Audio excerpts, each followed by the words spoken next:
0 ના થાય ત્યાં સુધી બે વસ્તુ તમારી પાસે છે મને પર્સન્ટેજ ઓછા બતા હોય છે બરાબર છે હવે આપણે કાલે પરમ દિવસે આપણે મળેલા ત્યારે સ્વતંત્ર પુરુષાર્થ સ્વતંત્ર છે વાત હતી બરાબર યસ તો આજની સમય કે આખું વિચારતા એવું લાગે કે એ સ્વતંત્ર છે પણ એ પાછલા આપણા ડેવલપમેન્ટની બધા ઉપર આધાર રાખે છે પૂર્ણપણે સ્વતંત્ર નથી કારણ કે આજની મારી ઈચ્છા છે કે કોઈ પણ આપણા માનવની ઈચ્છા છે કે મારે સમ્યક જ્ઞાન દર્શનનો ઉપયોગ કરવો છે પણ થતો નથી તો એક્ઝેક્ટ શું છે ખરેખર શું છે કે ખરેખર કોઈના ઉપર ડિપેન્ડન્ટ છે શું છે કઈ વસ્તુ નડે છે કે જે દૂર કરવાથી આપણે સ્વતંત્ર પુરુષાર્થમાં એટલા આગળ વધી શકીએ જો આનો ફોડ પડે પહેલી વસ્તુ એ કે તમે જે કીધું કે પાછલા ડેવલપમેન્ટ ઉપર આધારિત છે એ વાત એક એંગલથી સાચી છે બરાબર એ તમે લઈ રહ્યા છો બિલકુલ પણ બીજો એંગલ એવું કહે છે કે તમે આ અવતારમાં સમ્યક જ્ઞાન સમ્યક દર્શનનો પુરુષાર્થ કરી ડેવલપમેન્ટ વધારી પણ શકો છો અને વધારેલા ડેવલપમેન્ટનો ઉપયોગ પણ કરી શકો છો એટલે આ બે વસ્તુ થાય બિલકુલ એ નહીં બરાબર હોઈ શકે કોઈનું ડેવલપમેન્ટ બે કાંઈ ના હોય નહીં ના પણ આજે 25% થઈ શકે પોતાના પુરુષાર્થ તો જે 25% થયું એનો પણ ઉપયોગ કરી શકે એટલે બે વસ્તુ એ તો હેલ્પ કરે તો 100% બરાબર છે હું એવું સમજુ છું કે સ્વતંત્રનો મતલબ એવો થવો જોઈએ કે એવો થતો હોવો જોઈએ કે હું જ્યારે ઈચ્છું ત્યારે એ કરી શકું સ્વતંત્ર એટલે શું ત્યારે સ્વતંત્ર એટલે શું કે મારી પાસે ચોઈસ છે જ્ઞાન અજ્ઞાન બે છે ત્યારે કે ગમે તે ઉપયોગ કરી શકું એક્ઝેક્ટલી એ પણ એ ચોઈસની અંદર ખૂબ ધ્યાન રાખવું આ ચોઈસની અંદર જે સ્વતંત્રતા કહીએ છીએ એમાં જ્યારે વિજ્ઞાન પ્રાપ્ત થયા પછી અજ્ઞાનનો ઉપયોગ કરો છો એ ખુલ્લો પ્રમાણ છે તો પ્રમાણ અને જેને વિજ્ઞાન પ્રાપ્ત થયું નથી એને પ્રમાણમાં લાગુ પડે શું લાગુ પડે અજ્ઞાન તો જે અજ્ઞાનને અજ્ઞાનનો ઉપયોગ કરવો એમાં ચોઈસ છે કે અજ્ઞાનનો જ કરવાનો જ્ઞાન છે જ નહીં તો પછી બરાબર છે ત્યારે તમારી પાસે જ્ઞાન અને વિજ્ઞાન એટલે અજ્ઞાન અને વિજ્ઞાન બે તમારી પાસે છે રિલેટિવ સત્ય અને સનાતન સત્ય બે છે બરાબર છે હવે બેનો તમે ઉપયોગ કરી શકો બિલકુલ પણ સનાતન સત્યમાંથી રિલેટિવ સત્યનો ઉપયોગ કરો છો એ વખતે એને પ્રમાદ એટલા માટે કહેવાય છે હોવા છતાં તમે વાપર્યું નહીં પેલા પાસે તો છે જ નહીં ખ્યાલ તો એટલે પ્રમાદ કીધું પ્રમાદો જાતિ ભાષામાં જેને શારીરિક આળસ કહેવાય એમ અહીંયા આગળ જાગૃતિની આળસ છે હોવા છતાં ઉપયોગ નથી કરતા તો હજુ અજ્ઞાનનો ભાગ પણ રહ્યો છે તો એ જ જ્ઞાન ને નથી છે અજ્ઞાન ના હોય તો પછી એ તો પેલી પ્રસંગ નથી તો ઉપયોગ કેવી રીતે પ્રમાદ શબ્દ આવે નહીં આ છેલ્લા અવતારમાં જે પ્રમાદ નથી વપરાતો અજ્ઞાન જ નથી તો પછી અજ્ઞાન હોય તો જ પ્રમાદ શબ્દ લાગુ પડે નહીં તો ના બરાબર અજ્ઞાન જીરો થઈ ગયું હોય તો પ્રમાદ કેમ લાગુ પ્રમાદ પડે જ નહીં બરાબર છે કારણ કે સીધા જ નથી સીધા કરીને ઉપયોગ ક્યાંથી કરવાના હતા છેલ્લા અવતારમાં અજ્ઞાન નથી તો પ્રમાદ જ નથી બરાબર છે તો હવે જો આમાંથી આપણે પેટા પ્રશ્નમાં જોઈએ કે જે હમણાંનું મારું જ્ઞાન દર્શન છે એ વાપરવાની મારી ઉત્કંઠા પણ છે બરાબર છે પ્રમાદ દોષ જે હશે પણ સતત મનમાં વિચાર એવો છે કે મારે જે જ્ઞાન દર્શન મળ્યું છે તે આજના સમ્યક જ્ઞાન દર્શનનો મેક્સિમમ ઉપયોગ કરું અને મારા ધ્યેય તરફ એટલે બહુ સરસ આપણે આગળ વધીએ એવું બધા કોઈ પણ માણસ જ્ઞાન મળ્યા પછી આ દશામાં હોય તો એ જગ્યાએ હજુ આ પ્રમાદ થઈ જવાનું અને ઈચ્છવા છતાં પુરુષાર્થ ન કરી શકવાનું મેં જેને દુઃખોસ કહેવાય તમારા જ્ઞાન દર્શન પ્રમાણે તમારા અનુભવ પ્રમાણે એ જરા પૂરો પાડો એટલે હું શું કહેવા માંગુ છું કે આજનો તમારો જે પુરુષાર્થ એમાં બે એક તો તમે એટ એ ટાઈમ વિજ્ઞાનનો ઉપયોગ કરો બરાબર એ એક્ઝેક્ટ પુરુષાર્થ છે બીજું એ વખતે પુરુષાર્થ ન થયો અને પ્રમાદ થઈ ગયો અને એ સંજોગ ફેરથી આવે ત્યારે પણ ઉપયોગ કરો તો એ પુરુષાર્થ સેમ પ્રસંગની વાત કરું છું સેમ પ્રસંગ ઓકે કારણ કે કુદરતનો કાનૂન શું જુએ છે you are under examination of next birth, stage, birth to death. You have a right to correct your vision anytime. Yes or no? That's it. હવે અત્યારનો જે પુરુષાર્થ એટ એ ટાઈમ કરો કે પાછળથી કરો પણ નેક્સ્ટ ટાઈમ રિઝલ્ટ ઉપર આવશે ત્યારે એટ એ ટાઈમ આવશે. હા એ સહજ થવાનું છે એમાં બે અલગ અલગ નહીં આવે. ના એ વાત તમારી બરાબર પણ એટલે એનું પરિણામ આજે જ્ઞાનીઓને 90% ઉપયોગ કેમ રહે છે? સહજ ઉપયોગ જ કહેવાય. એનો કેમ રહે છે? આજે એક્ઝામ આપીને આવ્યા છે. બરાબર છે. હું એક વસ્તુ બોલ્યો અને એવું અજ્ઞાન પૂરો થઈ જાય તો લાસ્ટ વખતમાં 100% આવે. એમાં મહેનત નથી. બરાબર છે. પરિણામને હું હમણાં એટલા માટે મહત્વ નથી આપતો કારણ કે મને નેક્સ્ટ વખતમાં ભણવાનું છે. બરાબર છે. એટલે અત્યારે તો પુરુષાર્થને મહત્વ આપવાનું. એટલે જ કહું છું પરિણામને એટલે મહત્વ નથી આપતો. પુરુષાર્થનું વારંવાર પૂછવાનું કારણ એ Yes. છે કે એ મારા હાથમાં છે હજુ શ્વાસ ચાલે છે ત્યાં સુધી હું મારી પ્રગતિ કરી શકું. Yes. આપણે હમણાં આ જ ચર્ચામાં હમણાં કીધું કે એટા ટાઈમ હમણાં હું જ્ઞાન દર્શનનો ઉપયોગ કરી શકું એટલે કે વિજ્ઞાનનો ઉપયોગ કર્યો. બરાબર છે. તો બધા જ્ઞાન દર્શન જુદા જુદા હોય તો ઉપયોગ પણ જુદો જુદો થાય. બરાબર છે. પણ તમારા જ્ઞાન દર્શન પ્રમાણે સામાન્ય રીતે કઈ રીતની દ્રષ્ટિ કોઈ પણ સંજોગ હોય દાખલા તરીકે સમજાવો જેથી કરીને સમજશે ફરક પડે કે આટલી વસ્તુ અંદર થઈ કે આટલી વસ્તુનું એનાલિસિસ થયું તો એ જ્ઞાન દર્શનનો ઉપયોગ થયો કેવો એ પુરુષાર્થમાં જાય. જે આપણી 5 ઇન્દ્રિયો દ્વારા જે રિસીવ થતું બરાબર છે એ વખતે આપણને હું તે કે તેવું કરતા દેખાય અજ્ઞાન અવસ્થા. બરાબર છે. અને એને કારણે રાગ પણ થતો હતો અથવા દ્વેષ. હવે વિજ્ઞાન પ્રાપ્ત થયું, વિજ્ઞાન દ્રષ્ટિ પ્રાપ્ત થઈ એટલે મારી અને બધા જે પ્રકૃતિ કુદરતી રચના છે એ પેલા સમજાઈ ગયું. એમાં ડાઉટ નથી. હવે કોઈ પણ વ્યક્તિના એક્શન રિએક્શનથી મને એ વ્યક્તિ કરતા દેખાય. શું દેખાય? કરતા દેખાય. તો મારે સમજવું કે ભૂલ એની નથી, ભૂલ મારી દ્રષ્ટિમાં છે. પેલો મારું 10 વખત અપમાન કરે અને હું એમ માનું કે જાણી જોઈને અપમાન કરે છે, ઈરાદાપૂર્વક કરે છે, મને દુઃખ પહોંચાડવા માટે કરે છે, નીચું બતાવવા માટે કરે છે. આ જે બિલીફ છે એ બિલીફની સામે તમારું વિજ્ઞાન એટલું પાવરફુલ હોવું જોઈએ કે એ કરે છે ખરો પણ એમાં એની સ્વતંત્રતા નથી, મારો હિસાબ જવાબદાર છે. એવું વિઝન તમારું દિવસે દિવસે પાવરફુલ થવું જોઈએ.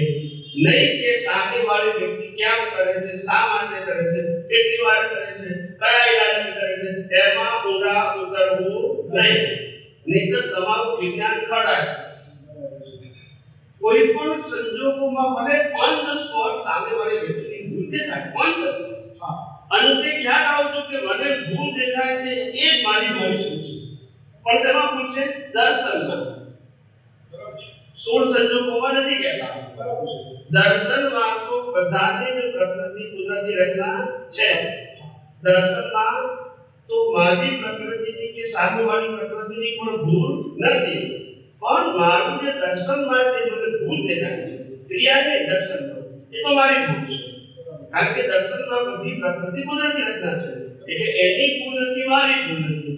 બેના હિસાબ કુદરત પૂરા કરે છે માટે કુદરતી રચના છે. માટે એની અંદર વધારે ઊંડા ઉતરવાની જરૂર નથી. એટલે આ ઊંડા ના ઉતરવું એ નિર્વિકલ્પી બનવાની પ્રક્રિયા છે. નિર્વિકલ્પી તો અમે એનો અનુસાર છીએ કે સામાન્ય તો જેવી કરતા જોઈએ એવી આપણે પોતે કરતા છીએ. એક સ્ટેજમાં ઘણીવાર સામેવાળો કે પોતાનું એક વ્યવહારથી બોલી છે એના કરતા એવું સમજો પ્રકૃતિમાં જ રહો. બરાબર છે. પછી આ કે પેલીનો પ્રસ્તાવ તો પ્રકૃતિ માત્ર જ્યારે કુદરતની છે સમગ્રતા આવી ત્યારે વ્યવહારથી ડિવિઝન હોઈ શકે વ્યવહારથી, પણ પ્રકૃતિ કે બધી આવી ગઈ પછી પણ ડિવિઝનની જરૂર પ્રકૃતિ બોલે સમગ્રતા આવી બધી. તો હવે ઘણીવાર ડિસ્ચાર્જ હોય આપણે સમજીએ છીએ હું ઈરાદાપૂર્વક ખોટું મીન્સ કે જે આપણે સમાજ માન્ય ના હોય કે આપણે જેને યોગ્ય ના માનતા હોય એવું કરતા હોય કે એવું એકચ્યુઅલી તો શબ્દ વપરાય એવું થતું હોય તે વખતે મારા અંદરના જ્ઞાન દર્શનમાં વર્તે છે આ કે હું આ કરનાર નથી, હું આનો કરનાર નથી, આ કુદરતી રચના છે, મારું ડિસ્ચાર્જ છે, મારું સ્વરૂપ આ છે. તો એ સંજોગોમાં મને કોઈ કર્મનો ભેદ લાગતો નથી. બરાબર? એક રીતે એટલે સમજાય કોઈ સામાજિક કે ધાર્મિક કે લૌકિક દ્રષ્ટિએ કંઈ પણ કરે છે એ કદાચ આપણને અંદરની ડિસ્ચાર્જ દ્રષ્ટિથી દેખાય પણ ખરું. ઓપિનિયન લઈને આવ્યા નથી, બરાબર, પણ આપણને ધ્યાન રાખવાનું કે આ ઓપિનિયન, આ ડિસ્ચાર્જ રિઝલ્ટ અને આ ડિસ્ચાર્જ અવસ્થા આપણે અને સામે કરવાનું આ બે કુદરતી રચનાનો પેટર્ન છે. બેમાંથી એકેની પ્રકૃતિ એની નથી ને મારી નથી, અને બેમાંથી એકેની પ્રકૃતિના કંટ્રોલ મારો પણ નથી એનો નથી. માટે કુદરતી રચનામાં કોઈ સ્વતંત્ર કરતા ન હોય, માટે નિર્દોષ છે, હિસાબથી જ ભેગું થયું છે. અને એમાં ઓપિનિયનની કોઈ જરૂર નથી. ગમતું ના ગમતું, કારણ કે ગમતું ના ગમતાથી સંજોગને સ્વીકારવું ભારે લાગે છે. બરાબર? તો કીધું ગમતો ના ગમતો ડિસ્ચાર્જ અભિપ્રાય હોવો જોઈએ જ્ઞાન દર્શનમાં નહીં. જ્ઞાન દર્શનમાં જ્યારે અવસ્થા માત્ર કુદરતી રચના છે અને અવસ્થા માત્ર પરિણામ સ્વરૂપે જઈ રહી છે, તો પછી અભિપ્રાયની જરૂર નથી. એ અભિપ્રાયથી ખેંચો છો પાછું જઈ રહી છે. બરાબર છે? જીવતી કરો છો. બરાબર છે? સાદો જે થયો ને માનો કે ભલે જે કંઈ ડિસ્ચાર્જમાં જે કંઈ નીકળી રહ્યું છે, પણ તે વખતે મારા અંદરના જ્ઞાન દર્શનમાં મને સમજાય છે, કે દર્શનમાં દેખાય છે કે આ કુદરતી રચના છે, હું કરતા નથી, મારું સ્વરૂપ આ છે. That's it. Final thing. ત્યાં પછી હું કર્મના રેતમાં જે હદે મારું જ્ઞાન દર્શનનો ઉપયોગ હશે એટલા હદે કર્મનો એટલો ઓછો થશે. બરાબર છે? એ જ પુરુષાર્થનો ભાગ છે. રેગ્યુલર હા, ને તમે કહો છો એ પ્રમાણે એ જ પુરુષાર્થ એટલો વારંવાર થવો જોઈએ કે જેથી કરીને બીજી વખતના જ્ઞાન દર્શનમાં સહજતા હોય પડી. બરાબર છે? એટલો જ આપણો હમણાંના લાઈફનો મીન્સ કે વર્તમાનમાં એટલા પુરુષાર્થનો એટલા જ્ઞાન દર્શનનો ઉપયોગ કરવાની જરૂર છે. પછી જે બને દેખાય. એટલે બહુ સરળ છે. ઉપયોગ જો યથાર્થ સમજાય તો અઘરો નથી. અઘરી અવસ્થા છે, મહેનત અવસ્થામાં હોય, ઉપયોગમાં મહેનત હોતી જ નથી. અને બીજું ઉપયોગ આપણો સમ્યક જ્ઞાન સમ્યક દર્શનનો ઉપયોગ સ્થિર છે, મિથ્યા જ્ઞાન મિથ્યા દર્શનનો ઉપયોગ વિકલ્પી છે. આમાં વિકલ્પી આ ઉપયોગનો તો નિર્વિકલ્પી જ્ઞાન છે. શું બરાબર છે? અને તમારો ઉપયોગ જ્ઞાન દર્શનનો સ્ટેબલ છે. બધી જ અવસ્થામાં હું શુદ્ધાત્મા છું અને બધી જ અવસ્થા કુદરતી રચના છે. એમાં કોઈ વિકલ્પ જ નથી, વેરાયટી જ નથી. તો આ જે સમ્યક જ્ઞાન દર્શન છે એના પણ ઘણા બધા લેયર છે.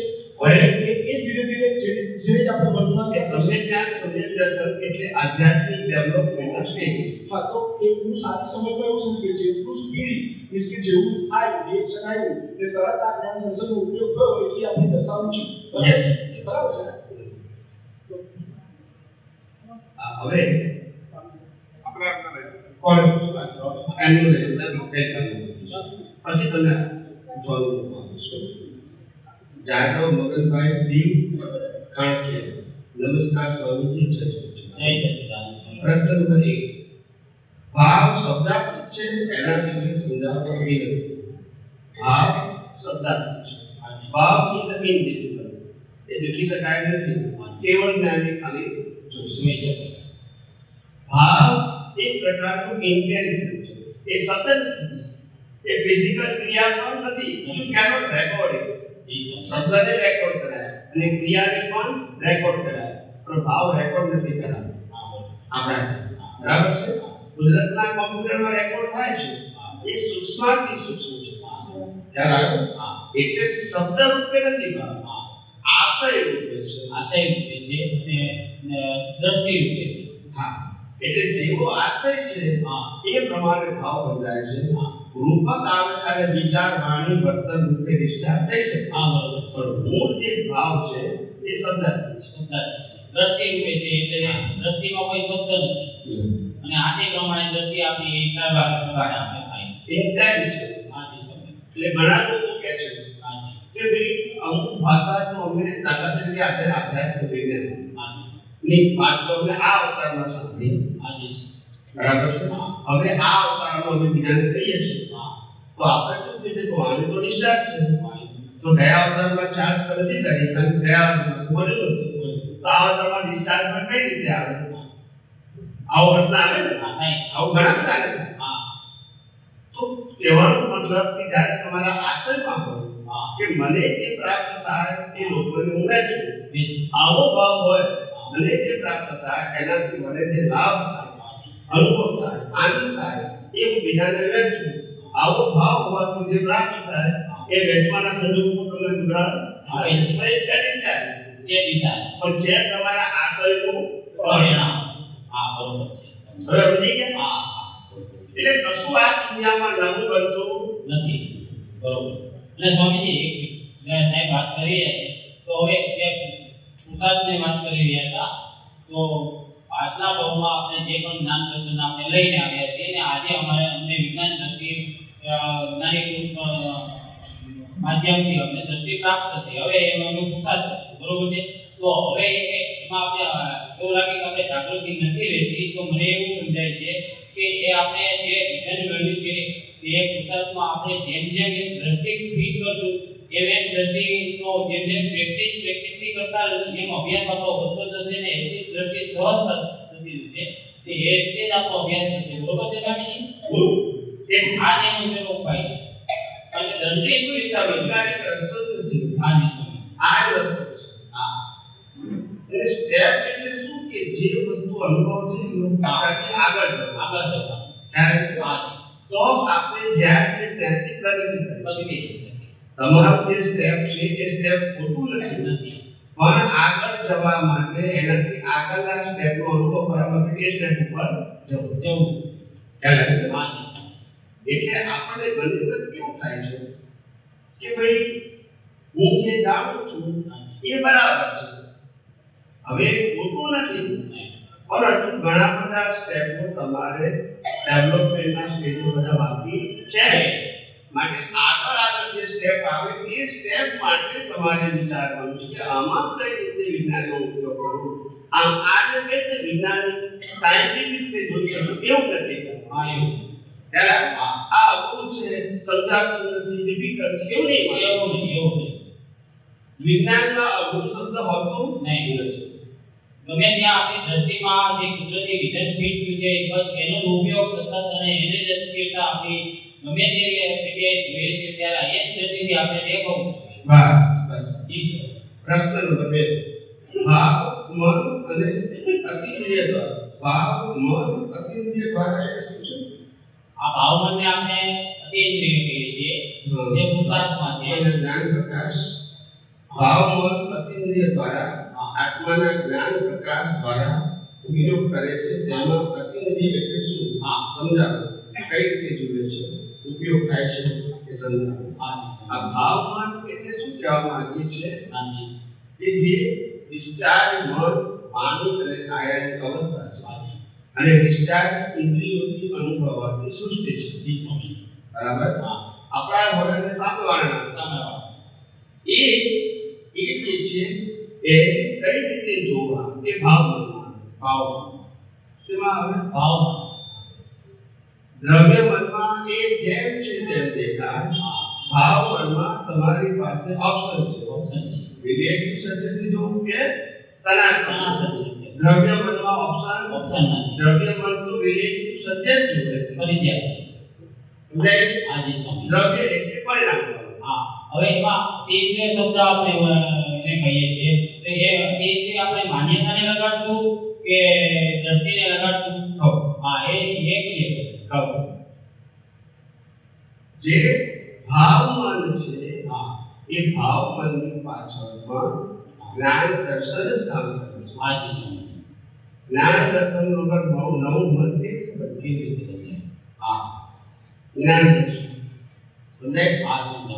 જેવું જ્ઞાન કરશો ને એવું નવું મન બનશે. એવું તમારું પુરુષાર્થ, એવું તમારું નવું અંતસ્કરણ. એ અંતસ્કરણ નેક્સ્ટ કરો પાછું કૃપા. ને ઘણા કહેતા કે મને બી આવતો વિચાર આવતો જ નથી, કારણ કે લાયો કામ તો ક્યાંથી આવે? એ ચમત્કાર નથી. એને બીજમાં જ પડવા કેવી રીતે આવે? બરોબર છે. કોઈ માણસ હોય કે હું ચોરી કરવાનો ભાવ જ લાવ્યો નથી. તું જોગન જન્મી આવે એ જોઈ નથી કરતો એવું નહીં. બીજમાં જ તો ફળમાં કેવી રીતે આવે? સમજાય છે? તો સ્વામીજી એમાં જે આત્માનો પ્રકાશ છે એ દ્રવ્યમાનમાં પણ દરેક જગ્યાએ પ્રકાશ પૂરો એનો છે, બરોબર છે, અને એના દ્વારા એને જ્ઞાની ઇન્દ્રિયોને અસર થાય, એને ફીલ થાય છે, એટલે એનો એમાં ઉપયોગ થાય છે, એ ફરજિયાત ભાગ છે. અને ભાવમાં છે કોઈ સ્થૂળ નથી, પણ અતિન્દ્રિય કહેવામાં આપણે જે દ્રષ્ટિ છે એને કહેવામાં આવે છે જ્ઞાન દર્શનને. તો હવે એ જ્ઞાન દર્શનમાં એ પ્રકાશમાં જે રીતે નીકળી રહ્યો છે એમાં એ જોઈ છે કે પોતાના જે જ્ઞાન દર્શન છે એનો ઉપયોગ કરે છે. નીકળી રહ્યું છે તો ડિસ્ચાર્જ કરે. હા, સત્તામાં એનો જ ઉપયોગ કરે. હા, નીકળી રહ્યું છે એનો પુરુષાર્થ ના કહેવાય, એને પરિણામ કહેવાય. એટલે હું એમ કહેવા માંગુ છું કે જે આત્માનો પ્રકાશ છે આ શરીરમાં જેમ પસાર થઈ રહ્યો છે એમ એનાની અંદર પણ આત્માનો પ્રકાશ પસાર થઈ રહ્યો છે. આત્માનો પ્રકાશ તો સર્વત્ર છે. હા, એટલે ડિસ્ચાર્જ વાળા વસ્તુમાં, ચાર્જ વાળા ભાગમાં બધે જ છે, કોમન છે. હા, એનો ઉપયોગ એને કઈ રીતે પ્રકાશનો ઉપયોગ તમે જ્ઞાન દર્શન દ્વારા કરી શકો. હા, સર. જેમ આ સૂર્યનારાયણનો પ્રકાશ છે, બરાબર? હા, હા, એ પ્રકાશનો ઉપયોગમાં તમે સારું કામ નહીં કરી શકો, ખરાબ કામ કરી શકો. પ્રકાશનો એ આત્માનો પ્રકાશ પણ કેવો છે? ન્યુટ્રલ છે. બરોબર છે. ઉપયોગ એ તમારું વ્યક્તિગત વસ્તુ છે. પણ પ્રકાશ વ્યક્તિગત નથી, એ જનરલ છે. હા, બધાને પ્રકાશ એક જ સરખો આત્માનો મળે છે. ઉપયોગ બધાનો કેવો છે? જુદો જુદો છે. પ્રકાશ જુદો, આત્માનો પ્રકાશ બધા પાસે એક સરખો છે. એક સરખો છે. ઉપયોગ બધાનો પોતાના ડેવલપમેન્ટ, જાગૃતિ, વેલ્યુઝ ઉપર આધારિત છે. આ આગળ પ્રશ્ન નંબર 3, લેર એટલે શું અને કોને કહેવાય? કેમાં હોય, કઈ રીતે એનું કાર્ય થાય છે, કોની સાથે જોડાયેલું છે? લેર એટલે પડવું. હા, પડવું. ઓડ જેમ અહીંયા ઘડી 10 વ્યક્તિ હોય હા, અને એક કોયડો આપો, હા, એક વ્યક્તિને ઓન ધ સ્પોટ કોયડાનો જવાબ મળી ગયો, હા, એક વ્યક્તિને 2 મિનિટ પછી મળ્યો, હા, એકને 5 મિનિટ પછી મળ્યો, એકને 10 મિનિટ પછી મળ્યો, એકને અડધો કલાક પછી મળ્યો, ને એકને ના મળ્યો. તો આ કોયડો અને કોયડાને જોનાર, બરાબર છે? પણ જેટલું જલ્દી મળે એટલું એનું લેયર કેવું છે? ક્લિયર છે. ક્લિયર છે. અને ના મળ્યું એને લેયર હાર્ડ છે, કે એને સુસ્તું જ નથી કે એનો જવાબ શું આપવો. હા, સમજાય છે? એવું જે વસ્તુમાં લેયર હેવી હોય એટલે બ્લાઇન્ડ થઈ જાય. શું થઈ જાય? રાઈટ. આંધળો થઈ જાય, આંધળો. દેખાય જ નહીં. હવે આ દેખાય નહીં એના 2 ભાગ છે. હા, પરિણામ વાળો ભાગ છે એ તો ફરજિયાત છે. હા, એમાં દેખવું ના દેખવાનો પ્રશ્ન આવતો નથી, જે કરશે ફરજિયાત. આ બરોબર છે. પણ પરિણામ વાળા ભાગને કઈ રીતે જોવું એમાં જ દેખવું ના દેખવાનો પ્રશ્ન આવે છે. ખ્યાલ આવ્યો? હા, પુરુષાર્થ વાળા ભાગમાં, પરિણામ વાળા ભાગમાં તો તમે ખોટું કરશો તે ફરજિયાત, એટલે સારું કરશો તે ફરજિયાત. એમાં તમારી શારીરિક ક્ષમતાની કોઈ વેલ્યુ નથી. રામ પણ સ્મરણ પાછળ દોડે. હા, ત્યારે બરોબર. જેમાં રામના જ્ઞાન દર્શન સાથે કોઈ લેવા નથી, તો ઉદય છે. ઉદય છે. ઉદયને પુરુષાર્થ નથી કહેવાતું, નહીં. પણ ઉદય વાળા ભાગને કઈ રીતે જોવું ત્યાં પુરુષાર્થ. ત્યાં પૂછાય છે. ત્યાં લેવા. ત્યાં જ્ઞાન દર્શનનો ઉપયોગ કેવો કરવો એ આવે છે. પરિણામ વાળો ભાગ છે એ મિકેનિકલ છે, એમાં ઉપયોગ સ્વતંત્ર છે, એ ઉપયોગની વેલ્યુ છે. અને ત્યાં તમારી પાસે ઓપ્શન છે. પરિણામ વાળા ભાગમાં ઓપ્શન તમે સંપૂર્ણ ખોટું કરો તો પણ સાચો તમારો ઉપયોગ હોઈ શકે, અને તમે સંપૂર્ણ સાચું કરો તો પણ ખોટો ઉપયોગ, ખોટો એટલે રિએક્ટિવ ઉપયોગ હોય છે, અને ખોટું કરતા વખતે પણ નિયમ ઉપયોગ હોઈ શકે. એટલે ઉપયોગ અને અવસ્થાને સીધો કોઈ સંબંધ નથી. એ દુનિયાના લોકો તો તમારા ભાગનો હિસાબ જ જોવાના છે અને અભિપ્રાય આપવાના છે. એટલે મેં કીધું કે એ અભિપ્રાયને સાંભળવો ખરો પણ સ્વીકારવો નહીં, નીચે અસર થશે. અસર થશે. એને ઓપોઝ કરવાની જરૂર નથી. ઓપોઝ કરવું એનું નામ વેલ્યુ, અને સ્વીકારવો એનું નામ વેલ્યુ. આપણે વેલ્યુ કરવી, ઓપોઝ પણ નથી કરવો અને વેલ્યુ નથી કરવી, બાયપાસ. જોવું માનવું નહીં. કુદરતી રચના. ડિટેલિંગમાં જવું, એના ઓપિનિયનની શું વેલ્યુ છે એવું ભણવું નહીં. જી સ્વામીજી. આગળ પ્રશ્ન નંબર 4. કુદરતી રચના જોવી એ પ્રતિક્રમણ અને સ્વમાં રહેવું એ સામાયિક. તો પ્રતિક્રમણ કરતા સામાયિક એના માટે થઈ જશે કે આની પછીનું સ્ટેપ સામાયિકનો છે? સમજાવો. હા જી સ્વામીજી. પહેલી વસ્તુ એ કે કુદરતી રચના જોવું એ પ્રતિક્રમણ અને એ જોવા માટેનું જે જ્ઞાન પ્રકાશ છે એ આત્મા છે. આત્માના જ્ઞાન પ્રકાશ વગર તમે કુદરતી રચના જોઈ શકો? ના જોઈ શકો. ના જોઈ શકો. અવસ્થાને પણ જોઈ શકો? ના જોઈ શકો. ખ્યાલ હા. કઈ પણ વસ્તુ દેખાય છે એમાં કોમન જે છે એ જ્ઞાન પ્રકાશ છે. હા. અને ઉપયોગ છે એ તમારો આજનો જ્ઞાન દર્શન પ્રકાશ છે. હા. ઉપયોગ એ તમારો લેવલ છે. એનો તો કોમન પ્રકાશ છે. એ ના હોય તો કોઈને કશું દેખાય જ નહીં. અજ્ઞાની નહીં લાગે. ના દેખાય. એટલે કુદરતી રચના જોતાની સાથે જ આપણા આવરણો હટે છે અને જ્ઞાન દર્શન પૂરું થાય છે. એટલે અંદર સમજમાં આવવું જોઈએ કે કોઈ પણ અવસ્થાને હું જોઈ જાણી શકું છું કારણ કે આત્માનો પ્રકાશ છે. હું આત્મા છું નહીં છે. આત્મા છે તો પ્રકાશ છે. આત્મા નથી તો પ્રકાશ નથી. એટલે આત્માનો પ્રકાશ છે એ જ આત્મા છે. એ જ આપણે લક્ષમાં મજબૂતાઈ. હા. સમજાય છે? હા સમજાય. જોનાર જાણનાર આપણે જે કહીએ કે પ્રકાશિત એ આત્મા છે. આત્મા છે. પછી જોનારો જાણનારો આવે પ્રતિષ્ઠિત આત્મા અને પછી કરનારો આવે મન વચન કાય કે પ્રકૃતિ.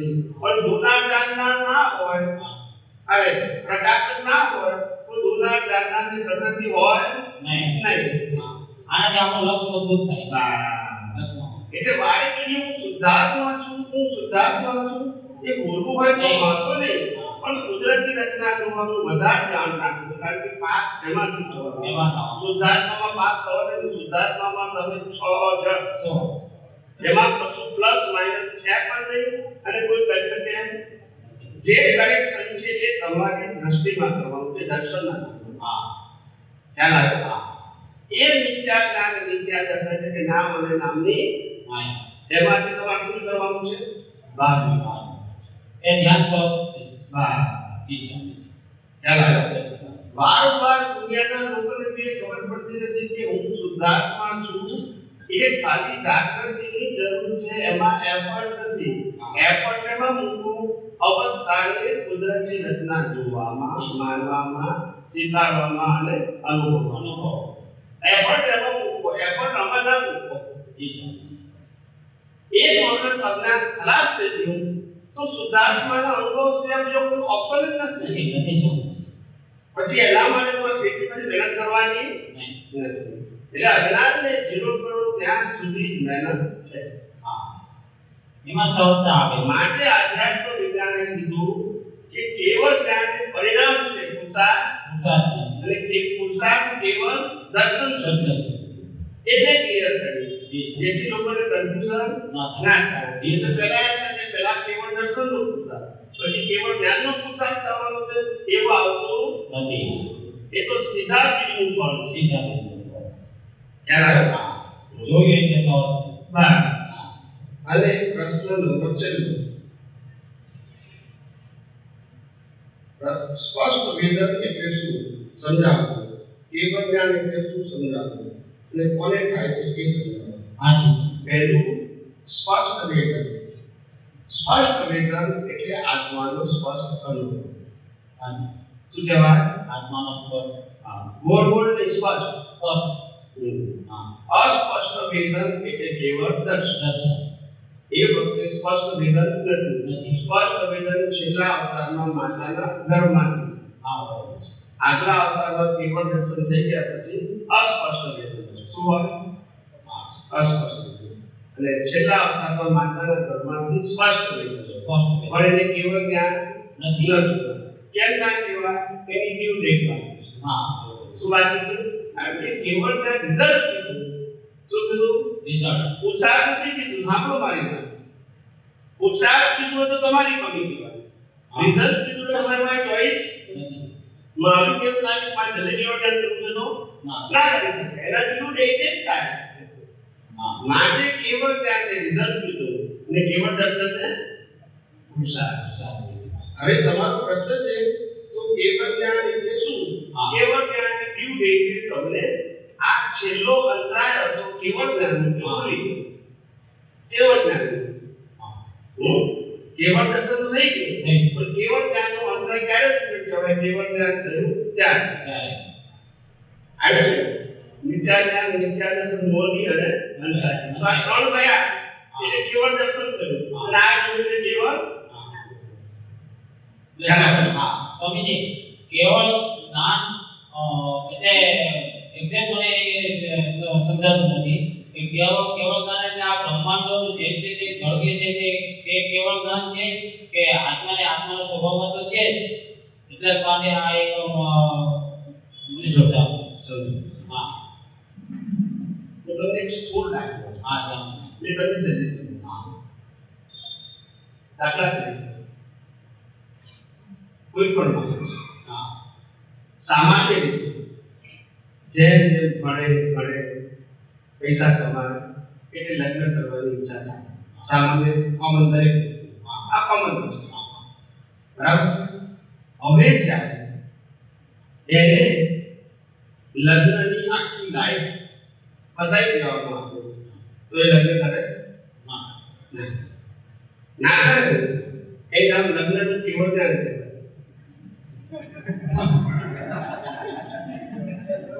ખ્યાલ આવ્યો?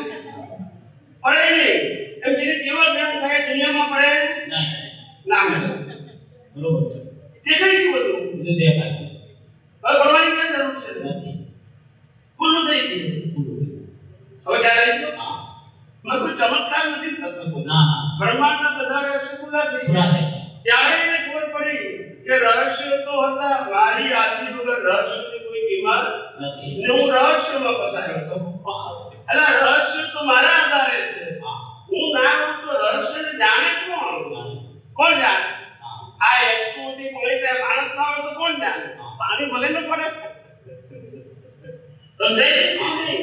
આ રિદ્ધિ સિદ્ધિ પ્રાપ્ત થાય પણ આત્મા ના હોય તો એની શું વેલ્યુ? એટલે બધું ખુલ્લું થાય એટલે ખબર કે આ દુનિયાની અંદર મારા સિવાય કોઈની વેલ્યુ નથી. આ તો બધી અવસ્થાઓ છે. આ બધા મોહ છે. શક્તિઓ ખરી પણ મોહ છે. એનું અસ્તિત્વ મારા કારણે છે. મારું અસ્તિત્વ એના કારણે. પણ જ્યાં સુધી પોતાની વેલ્યુ ના સમજાય ત્યારે આ બધી વસ્તુની વેલ્યુ સમજાય છે. માટે એને અજ્ઞાની કહે છે. બીજું કઈ છે નહીં. શક્તિ છે. શક્તિનું મહત્વ છે તે હકીકત છે પણ કોઈ પણ દુનિયાની શક્તિ મારી શક્તિથી મોટી હોઈ શકે અને એની વેલ્યુ કરનારો પણ હું જ છું. હું નામ તો કોણ કરે? આ સમજી ગયું પછી એમાં પડે ગમે ત્યાં ચમત્કારોની સિદ્ધિ દીધી હોય પડે બિલકુલ ના. એ કેવળ જ્ઞાન. સ્વામીજી માફ કરજો એટલે આ બીજનું ફળ સ્વરૂપ આવે છે બરોબર છે તો એ પરિણામ વાળા પગે લાગુ પડે કહો હા એ એવું ક્લિયર છે કહો પરિણામ વાળું ભાગ એટલે શું? હા એ સામાન્ય રીતે આપણે આ બહાર અમર ઉજન કાય બધી અવસ્થાઓ દેખાય છે હા એને આપણે પરિણામ કહીએ. હા હા મન પણ દેખાય, વાણી પણ દેખાય અને વર્તન પણ દેખાય. બરાબર. અને ઇન્દ્રિયથી આ બહારની ક્રિયાઓ પણ દેખાય છે. એને આપણે પરિણામ કહીએ છીએ અથવા કુદરતી રચના. સમય રાઈટ. હવે જ્યારે કેવળ જ્ઞાન થાય ત્યારે આખું બ્રહ્માંડ કુદરતી રચનામાં પૂર્ણ થઈ જાય. પછી એમાં આ શરીરો અલગ રહે નહીં. એ પણ કુદરતી રચનાનું ડિવિઝન ના રહ્યું. ડિવિઝન ના રહે આ બધી પ્રકૃતિઓ કુદરતી રચના એવું સિદ્ધાંત દેખાય હા દેખાય એટલે ખુલ્લું થયું. ખુલ્લું થયું આત્માને દેખાય નહીં. નહીં આત્માના પ્રકાશમાં ખુલ્લું થયું. ખુલ્લું થયું એ દ્રષ્ટિ એ ડિસ્ચાર્જ વાળો પ્રતિષ્ઠિત આત્મા જોઈ જાય. બસ. મૂળ આત્મામાં વિનાશી અવસ્થાઓ જોવા જાણવાનો સ્વભાવ નથી આ કહેવાય કે પ્રકાશ વિશે જોઈ જાણી ના કારણ કે એને જરૂર પણ જરૂર નથી. હા પાછળ છે એટલો ટાઈમ આ વાત બોલો પ્રશ્ન. પછી પછી આવું કરું આની કન્ટિન્યુમાં છે હા પછી પૂછો વાગે મને 5 વર્ષ થાય કશો વાંધો તમે જે કીધું ને કે અંતરાય કર્મ રહી ગયો એને કારણે કેવળ દર્શન થયું ને એ કુદરતના હાથમાં છે તો આગલા ભાગે એવા શું થયું શાને કારણે એ અંતરાય ઊભો થયો ને કેવળ દર્શનમાં એટલી વાત લાગે છે એનું મૂળ રીઝન શું એ બીજની તીવ્રતા ઉપર આધાર છે ખાલી બીજની તીવ્રતા ઉપર આગળ પરિણામ તેના ઉપર છે ને કોઈની જન્મતાની સાથે 8 વર્ષ થાય કોઈને 80 વર્ષ થાય કોઈને 800 વર્ષ થાય એ સ્ટેજ પર ગયા પછી કેટલી તીવ્રતા ન હોય કેવળ જ્ઞાનની તીવ્રતા કેવળ દર્શન એટલે બ્રહ્માંડનો રસ જીરો છે હા અને કેવળ જ્ઞાન એટલે આત્માની અનુભૂતિ એ બધે સત્ય ક્યાંથી થઈ ગયા હોય જુદા તીવ્રતા હું શું બોલું છું આત્માનો અનુભવ થવાનો જ છે જ્યારે બ્રહ્માંડ જીરો દેખાઈ ગયું તો કેવળ જ્ઞાનનો અનુભવ થવાનો જ છે અવસર લોકો પણ એ વખતની જે તીવ્રતા એ મોમેન્ટની જ્યારે બીજ પડે અચ્છા બીજ પડવાની મોમેન્ટ હા એમાં બીજો કોઈ પુરુષાર્થ નથી it is a internal process એ તીવ્રતા એટલે કારણ ડિસ્ટન્સ છે એક વસ્તુ છે કે તમારું આયુષ્ય મને કે લાખ વર્ષનું છે કેવળ જ્ઞાન થવાનું છે 5 વર્ષ થાય 500 વર્ષ થાય કે 5000 વર્ષ થાય બરાબર એ થવાનું ફિક્સ છે છેલ્લો અવતાર છે કર્મ બંધાવાનું નથી અને એન્ડ થાય એટલે આત્મા મુક્તિ થવાનું એ પણ નથી પણ કેવળ જ્ઞાન ત્યારે થાય કે તમારી બીજની તીવ્રતા ઉપર ઓકે તો એ સ્ટેજ પર લોકોનું ઘણું મનમાં હોય માનો કે સપોઝ હમણાં જે વખતે બીજ પડ્યું તો એ વખતની તીવ્રતા પછી જે વ્યક્તિને ખબર પડે છે કે આ મને તીવ્રતા વખતે ઓછી હતી પોતાને તો ખ્યાલ આવે છે કે કેટલા ઇન્ટેન્સિટી થયું તો એ પાછું સુધારે એક વાર પડી ગયું પછી ત્યાંથી કોઈ કાકે એની પાસે પછી પુરુષાર્થ એ ઓન ધ સ્પોટ થઈ ગયું પછી કરવાનું નથી હા પુરુષાર્થ એની પાસે રહ્યો નહીં કેવળ જ્ઞાનનું બીજ વન ટાઈમ પડે 2-3 ટાઈમ્સ ના પડે એમાં કરેક્શનનો કોઈ ઓપ્શન નથી આપણે ખાલી ઇન્ડિકેટર બતાવવાનું છે બે તો વખત નથી આવવાનું એટલા માટે જે વખતે જે સેકન્ડે કેવળ દર્શન થઈ ગયું એ જ સેકન્ડે કેવળ જ્ઞાનનું બીજ પડી ગયું પછી એમાં કરેક્શનને કોઈ સ્કોપ નથી હમણાં આપણી પાસે ઘણું બધું બાકી છે એટલે કરેક્શન કરવાનું આપણે ચાલશે એ કેવળ દર્શનની પ્રક્રિયામાં છે બરાબર કેવળ દર્શન થઈ ગયા પછી તો બીજો એક આમાં દેખો તો વારંવાર જ્ઞાન દર્શન શબ્દ વાપરે છે બરાબર તો એક્ઝેક્ટ જ્ઞાન દર્શનના બે છે એક સ્થૂળમાં અને એક પારમાર્થિક તો પારમાર્થિકમાં આપણે એવું કરતા હોઈએ છીએ કે જ્ઞાન એટલે કે હું શુદ્ધાત્મા છું અને દર્શન એટલે કે ભાઈ મારા સિવાય બાકી જે બી સમગ્ર સૃષ્ટિ છે એ કુદરતી રચના બરાબર તો સામાન્ય રીતે તમે જ્ઞાન દર્શનનો બે જુદા જુદી જગ્યાએ અર્થ ઉપયોગ થાય છે તો સામાન્ય અર્થમાં જ્ઞાન દર્શનનો ઉપયોગ શું કરો છો એટલે એનો અર્થ શું કાઢો નામ અને નામની માયા એટલે શું માયા અને નામ એ જ્ઞાન એટલે હું પણ ખાલી કરતા હું ચંદ્રલાલ છું એ જ્ઞાન મિથ્યા જ્ઞાન માનતા બરાબર એટલે ચંદ્રલાલની માયા એ મિથ્યા દર્શન માનતા આ જ્ઞાન દર્શન બે વાર સુધી જોઈશે એનું જ્ઞાન તો ખરું કેમ નહીં છે રેતી દર્શન થાય બરાબર આ જ્ઞાન દર્શન જે તમે કેરી ઓન કર્યું છે બરાબર એને ઝીરો કરવાનું છે નામ અને નામની બરાબર માયા અને દર્શન કહેવાય નામ અને જ્ઞાન કહેવાય મિથ્યા જ્ઞાન એટલે પેલું મિથ્યા દર્શન એ ઉપયોગ સમ્યક દર્શનના જે પ્રમાણે ઉપયોગમાં થશે એ પ્રમાણે એની વ્યાખ્યા લેવાની રહેશે એટલે આપણે મિથ્યા જ્ઞાન મિથ્યા દર્શન ઝીરો કરો શું કરો ઝીરો કરો એ જ કેવળ જ્ઞાન બરાબર આ લોન ભરાવી જશે ઓટોમેટિક રીતે જો બેલેન્સ આ ઝીરો થાય એટલે પેલું સંપૂર્ણ થઈ જશે પેલા હા બોલો છેલ્લો પ્રશ્ન હા સ્વામીજી જય સચિદાનંદ જય સચિદાનંદ ગઈકાલે વાત થઈ વાઇબ્રેશન વિશે એટલે એમાંથી એક પ્રશ્ન ઉઠ્યો કે આપણા નજીકના સગાવાલા કે જાણીતા કે જેનું અવસાન થયું હોય એના માટે જે પ્રાર્થના થતી હોય એનાથી એને કોઈ લાભ થાય જનારને કોઈ લાભ થાય પ્રાર્થના કરનારને તો સમજાય કે એને થાય જનારને શાંતિ કે કોઈ એવું થાય આમાં સમજાવ્યું લાભ શબ્દ વાપરીએ ત્યારે રિલેટિવ શબ્દ યાદ રાખજો શાંતિ રિલેટિવ શબ્દ એમાં સનાતન ના કશું સનાતન ના લાભ નુકસાન એ દ્વંદ્વ ગુણ છે દ્વંદ્વ ઇઝ ઇક્વલ ટુ રિલેટિવ શબ્દ કોઈ પણ વસ્તુમાં દ્વંદ્વ આવે એ રિલેટિવ સત્ય હોય સનાતન સત્યમાં દ્વંદ્વ ના હોય લો નું ઓપ્શન બીજું ના બીજી સાઈડ ના એટલે હું પ્રાર્થના કરું અને બીજાનો ફાયદો થાય આ બંને રિલેટિવ શબ્દ છે હું પ્રાર્થના કરું છું એ મારો ઉદય કર્મ પણ હોઈ શકે અને અજ્ઞાની હોય તો પુરુષાર્થ પણ હોઈ શકે. એમના માટેનું મને રાગ છે અને રાગ ના હોય તો ઉદય કર્મ હોય. સ્વામી જે ઉદય કર્મ જ આપણે સમજીએ છીએ તો એ સામે જવાબવાળી વ્યક્તિને કઈ થતું એમ નથી. થાય એમ શાંતિ થાય સમજાય હંમેશા શું થાય કે એમના માટે કરેલી પ્રાર્થના એ તમારી સાથે એમને બાંધેલા કર્મ એ ઓછા થાય માયના થાય. કારણ કે તમે પ્રાર્થના કરી છે એને શાંતિ થાય. એટલે તમે જે કર્મમાં જે નેગેટિવિટી ઊભી કરી હોય એને અત્યારે ફેરવો છો. સમજાય છે? તમારા પક્ષે એના પક્ષે તમારી આંખે બંધાયેલા કર્મોમાં કોઈ ફેરફાર નથી. આ તમારી પ્રાર્થના એના માટે છે, એની પ્રાર્થના તમારા માટે નથી. સમજાય છે? જે પ્રાર્થના કરે છે અને જેના માટે કરે છે એનો બેનિફિટ છે. એટલે મેં રિલેટિવ શબ્દ કીધું ને. શું કહ્યું? ઘટનાનો બેનિફિટ છે. રિલેટિવ શબ્દ તો બોલી ગયું. આ પ્રાર્થના પાછળ બધું રિલેટિવ શબ્દ છે. કોઈ પણ વ્યક્તિ કરે અમે કરીએ તોય રિલેટિવ શબ્દ ઉદય કરે. ફક્ત દરેક વ્યક્તિનું યશનામ કર્મનું લેવલ જુદું જુદું હોય.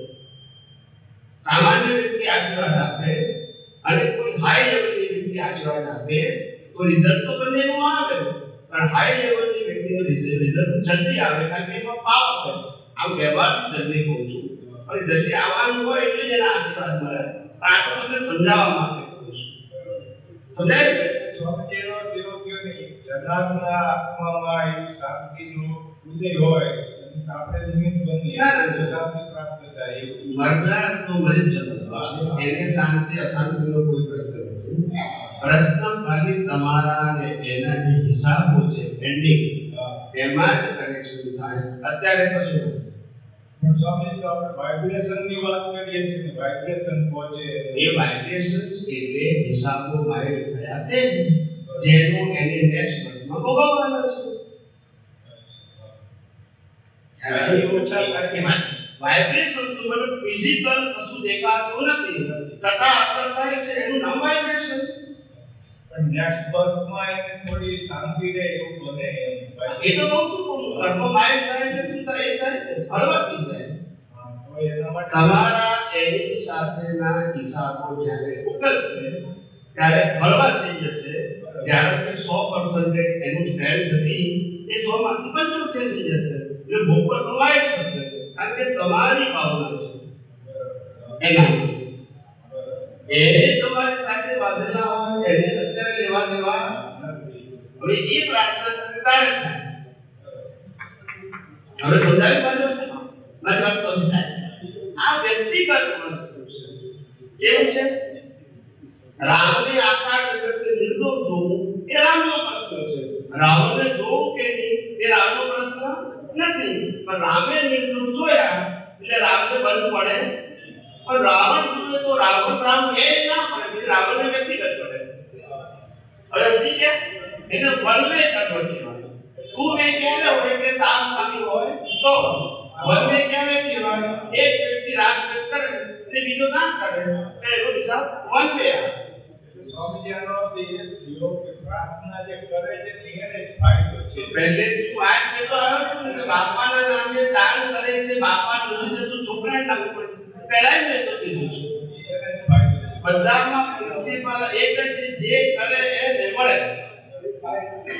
બસ શોર્ટ વાતની એક વાત. નામ ગમે તેનું દો પણ જે કરે ટૂંકમાં મરનાર વ્યક્તિ તો મરી ગઈ એટલે એનું એકાઉન્ટ અથવા તો એનું બેલેન્સ તો ફિક્સ થઈ પતી બરાબર.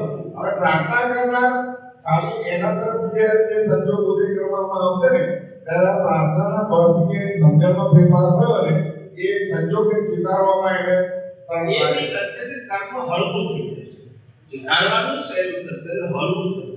કારણ કે એનો ભાવ શું કે શાંતિ વાળા વ્યક્તિને દુઃખ ના થશે મારા બરાબર એના એટલે એનું કર્મ હળવું થશે ભોગવટા. એટલે બીજી સામે વાળા વ્યક્તિને કોને? સામે વાળા વ્યક્તિ કારણ કે તમારો ભાવ સામે વાળા માટે છે ને અચ્છા અચ્છા મર્યા પછી એના માટે તમે સદભાવ કરો છો એ સામેવાળા માટે છે ને. ઘરનાર તમે છો પણ સેન્ટરમાં વ્યક્તિ કોણ છે? તો સામેવાળી. સામે વાળો એટલે એને લાભ થવો જોઈએ તમારા નહીં. બરોબર એટલે તમારો એની સાથેનો ભોગવટો હળવો થાય તો એને લાભ થાય. હવે સમજી ગયા? આ પણ પરિણામ જ છે. તમે ભાવ કર્યો તો એ પરિણામ, ભાવને માઇન્ડ કર્યો એ પણ પરિણામ. એનું રિઝલ્ટ આવશે પણ પરિણામ. ખ્યાલ આવે? સમજ ગઈ ચાલો પ્રાર્થના કરીએ.